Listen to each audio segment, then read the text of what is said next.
بسم اللہ الرحمن الرحیم الحمد للہ رب العالمین والصلاة والسلام علی سید الانبیاء والمرسلین۔ پیارے ناظرین، کبھی آپ نے سوچا کہ وہ لمحہ کیسا ہوگا جب اللہ خود اپنے بندے سے بات کرتا ہے، جب زمین و آسمان کا رب اپنے بندے سے ہم کلام ہوتا ہے تو دل کانپ جاتے ہیں، روح لرز اٹھتی ہے۔ یہ شرف، یہ قرب صرف انہی بندوں کو نصیب ہوتا ہے جن کے دل اللہ کے کلام سے جڑ جاتے ہیں۔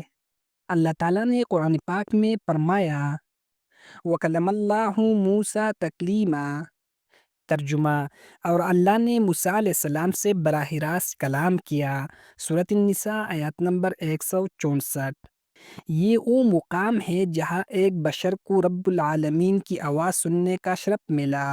سوچو، اللہ خود اپنے بندے سے بات کرے، کتنی عظیم سعادت ہے، سبحان اللہ۔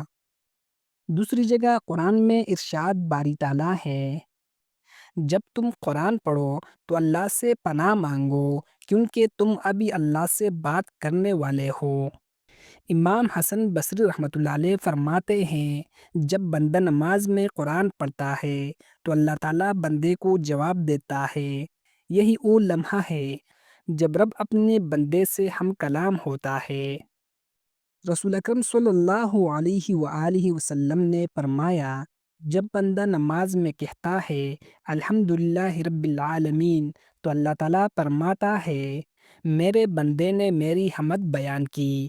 اور جب بندہ کہتا ہے الرحمن الرحیم تو اللہ فرماتا ہے، میرے بندے نے میری ثنا کی۔ روایت مسلم، حدیث نمبر 395۔ نماز میں قرآن کی تلاوت دراصل اللہ اور بندے کا مکالمہ ہے۔ یہی وہ لمحہ ہے جب اللہ اپنے بندے سے خود بات کرتا ہے۔ قرآن میں اللہ تعالیٰ فرماتا ہے، فَاذْكُرُونِی أَذْكُرْكُمْ، ترجمہ، تم مجھے یاد کرو، میں تمہیں یاد کروں گا۔ سورۃ البقرہ آیت نمبر 152۔ یہ ہے وہ روحانی لمحہ جب بندہ اللہ کو یاد کرتا ہے اور اللہ خود اسے یاد کرتا ہے۔ ناظرین کرام، ہم روز نماز پڑھتے ہیں، قرآن سنتے ہیں، لیکن کب یہ احساس کیا کہ یہ کلام براہ راست اللہ کا ہم سے خطاب ہے؟ اللہ ہمیں اپنی بات سناتا ہے، ہم سے بات کرتا ہے اور ہمیں اپنی طرف بلاتا ہے۔ اگر ہم چاہتے ہیں کہ اللہ ہم سے بات کرے تو ہمیں قرآن سے محبت کرنی ہوگی، کیونکہ قرآن اللہ کا کلام ہے اور تلاوت اللہ سے ملاقات۔